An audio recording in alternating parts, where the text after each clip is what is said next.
Good evening, ladies, gentlemen, everything in between. Don't want to offend anybody, 2021, got you. So welcome to the review of the Cusco power braces. As the title states, the idea of this video originated on my Instagram page when I was showing installing these bars. There's obviously not enough, you can't really do much with video on Instagram.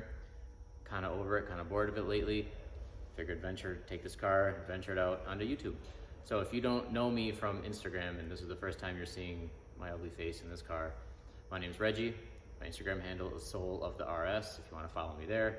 I'll still be posting pictures there, not at the same pace as I used to. I'd rather focus on videos. Videos are more fun, but everybody on Instagram already knows that, so I'm not going to rehash that. The car that I'll be talking about, it's a 2005 Lancer Evolution 8 RS. If you're not familiar with Evos, the RS is the super stripped down version, no power windows, no power mirrors, no power locks, the lightweight, rally ready version, to not sound corny. So what I ended up ordering and installing were Cusco power braces. And I felt it very necessary to make this video because the information that's out there about these specifically for Evos, like if you look on the old forums or anywhere, I didn't really find many good things about these that was said. A couple reviews on vendor pages, somebody said, oh yeah, I installed these and it reduced body roll, but when I would look into technical threads about these things, there really wasn't much said and almost nothing was positive. I took a gamble with these, apparently, at least I thought I did initially, because there was like I said, nothing good was said. The reason I wanted these was this car has Fortune 500 coilovers with the Swift springs, so that's they're the progressive springs, and they're the default 8K, so 8K front, 8K back, which is very good for street driving. They feel wonderful. They're not overly bouncy. In fact, I think it feels better than the stock suspension, and it clearly will corner better than the stock suspension the way it is before the braces. But my issue with the springs was under hard load, yes, they stiffen up, that's what they're supposed to do, but the body would still roll quite a bit for an Evo. Maybe in 2005, this was considered super stiff. I know chassis design and the whole unibody technology has come a long, long way. So maybe by today's standards, this thing isn't that stiff. Even I know these have seam welding and stuff like that, but the fact that basically under hard cornering on the street and on the track, under hard rights, mainly the left, because obviously I'm on the left, it would rub. So the fender would hit the wheel or the tire, and that kind of stuff drives me insane. That's too much for me. I don't like any because I consider that an error, if that makes sense. That to me means there's something wrong. My fitment's off, suspension's too soft. The easy option would have been to upgrade to Swift springs, to upgrade my Swift springs to either 9K, 10K, reduce some of that body roll, make them a little stiffer. However, I absolutely love the way this rides. I love it on the street. And it still corners pretty stiff, don't get me wrong, but obviously it wasn't enough. So I did not want to sacrifice ride quality for stiffness, considering this is not a track car. It will never be a track car. It was never meant to be a track car. It's a 90% street car that 10% of the time I'll go to a track sprint. I don't even do full track days. Maybe in the future, but right now I think track sprints are perfect. I would like to go to the drag strip eventually just to see how this car does. But again, not a drag car, not a race car. You'll never hear me speak of it in terms like that. But when I did do the track sprints last summer, even though I did get third place on my second time out in my class, that's the fastest way to find the weakness of your car. So the body roll was very evident on the actual track, especially when the tires got warm. The suspension, it starts working and the tires are heated up. I could totally feel the body roll, and it would rub on a couple of the corners, and it's not very confidence inspiring. Just hearing your tires rubbing on your inner fender liner sucks. I mean, that drove me crazy, and I could even smell it on the last turn. It's from the heat it was generating. That's ridiculous. So I didn't know what I was going to get, either smaller wheels, maybe 9s, because these are 9.5, probably a little wide for the stock body, but they're spaced out. So the best alternative, I didn't want to get new wheels. I certainly didn't want to change out my springs and make it stiffer, because I said I love the way it rides on the street. So I started looking into bracing, the unibody itself. I had the stock 3-point strut bar front already, and after the track, so I didn't get to feel these after, but I ended up finding the Japanese rear strut bar for the JDM cars, and then there's a trunk bar that the Japanese market cars come with. And I sourced those out, and it helped the rear a little bit. Body roll still persisted. So over this winter, my focus was stiffening up the body. And I've only installed two. I've only bought two, but I installed them both. So there's two braces under here. One essentially will tie in like your frame rails. So it's like frame rail to frame rail, and two points, and then there's another 2 points. So it's like a 4-point altogether. Pretty sure, yeah, 4. And they kind of make a triangle shape each one, and triangles are important for body bracing. That's the strongest like shape you want for stiffening. Engineer told me that. And the front one is just it's a 2-piece that ties together the front of the lower control arm. So it's like control arm, and then it does actually bolt to the, if I remember correctly, the cross member. I'll slide some pictures in here, or some quick video when I film the install for my Instagram. I'll put those in here so you can get a better idea of what I'm talking about. Ideally, I wanted this on the lift so I could bring the camera underneath and show you exactly what I'm talking about, exactly where they go, but unfortunately I can't, at least today, maybe next time. But the beauty of the bar that connects to the frame rails, I don't know how this worked out, but there was already threaded holes with bolts in there, right? Like old rusty bolts, and they're threaded already. I don't know if Mitsu put them there, like, or if the previous owner had this thing. I don't know. I don't know if they're supposed to be drilled out, but obviously I didn't have to. I don't think there was any bracing under here because some of the factory bracing underneath was removed. So I'm gonna go on a limb and say that Mitsu already had these holes threaded in here for a reason. So yeah, that Cusco piece is bolted right in, no problem. They supplied all new hardware, so that was super easy, and it just as long as your bolts aren't crusty, you know, if your subframe isn't rotted out like this one was. It did have the recall, so now I got a brand new subframe and brand new lower control arms. So the installation of the other bar that connects the control arms was super easy because it's, I think, not even 2 years old, and it's freshly clear coated and everything. So installation was a breeze for me. If you have a daily driver that sees rain or salt that may be rusted out, these are 15-plus-year-old cars all day long now, so it's inevitable.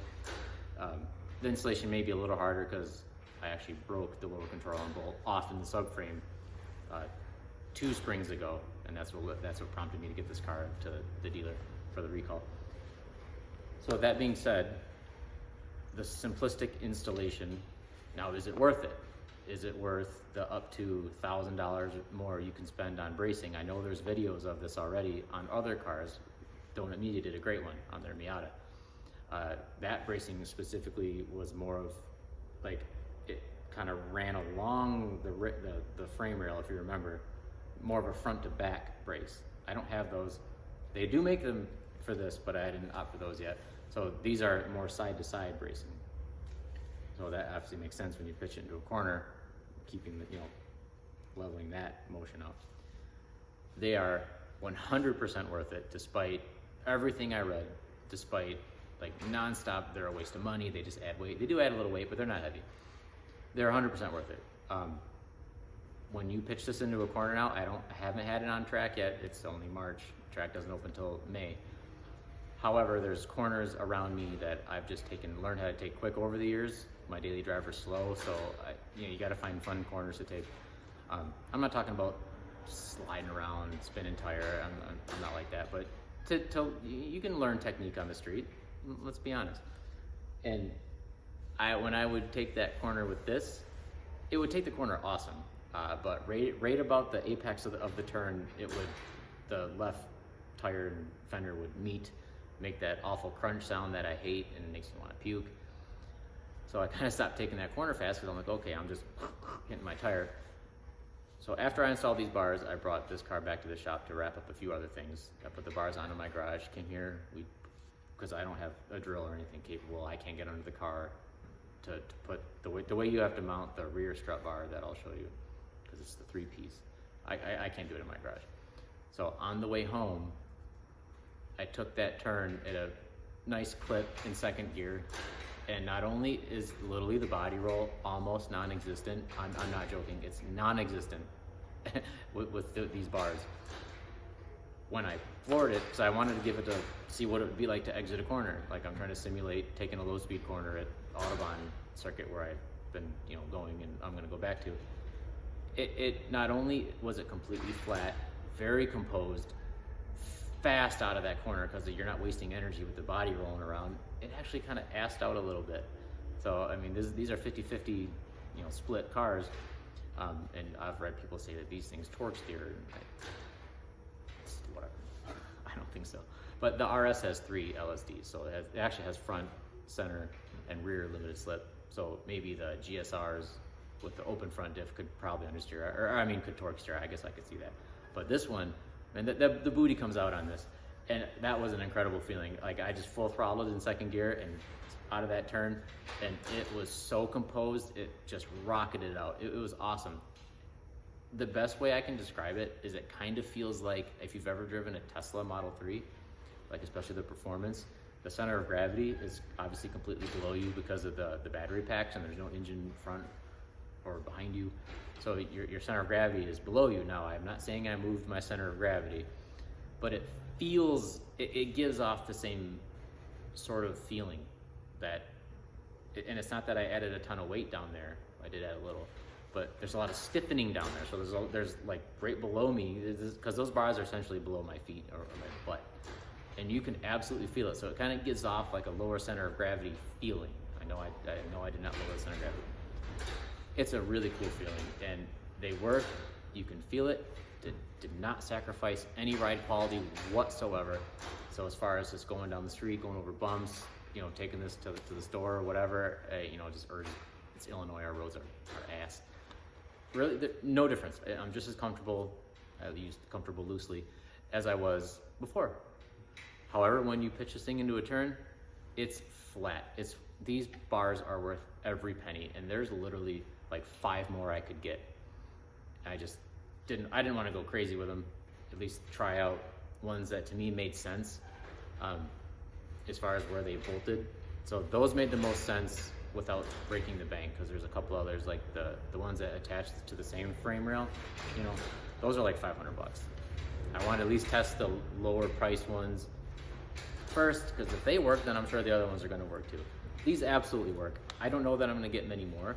I'm pretty happy with the way this thing sits. It's excellent. There's 2 more little ones that are like maybe that long. I might grab those. They're cheaper, but I don't think I'm going to get the hardcore ones. I don't think I'm going to tie in any more subframes or control arms.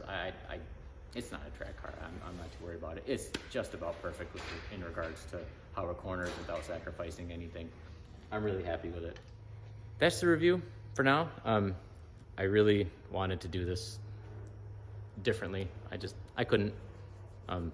My videos going forward, I want to be way more interactive, different, fun, but I really wanted to get this one out while I had it in my system and felt like I kind of had the nerve to do it. And filming with an iPhone, this stinks. I don't like it at all. The camera's like over here, and I'm trying to look. So I'm trying to make eye contact, but it's tough. But maybe if I get a real camera, if I get like 100 subscribers, I'll get a real camera. I don't want to do it now because, what if this all flops? What would be the point? Long story short, this was fun. If you like Instagram, go check out my car, Solo the RS. Tons of pictures. Some iPhone pics, some DSLR. The more recent pics are DSLR. So yeah. Go check us out on Instagram. If you got a cool car, I'll follow you back. Even if you don't, I'm more than likely will follow you back because I don't care about my follower to follow ratio, anything like that. So yeah, if you like this video, if I don't annoy the shit out of you, subscribe. I want to make plenty more. I got a bazillion ideas. So yeah, come along with us, and there's plenty more people that, to meet too. A lot of cool car guys, a lot more Evo guys, drift guys, 240 guys, BMW guys. It'll be fun. Track stuff. So just a goofy intro vid in a lame, boring format, but it is what it is. All right, guys, take care.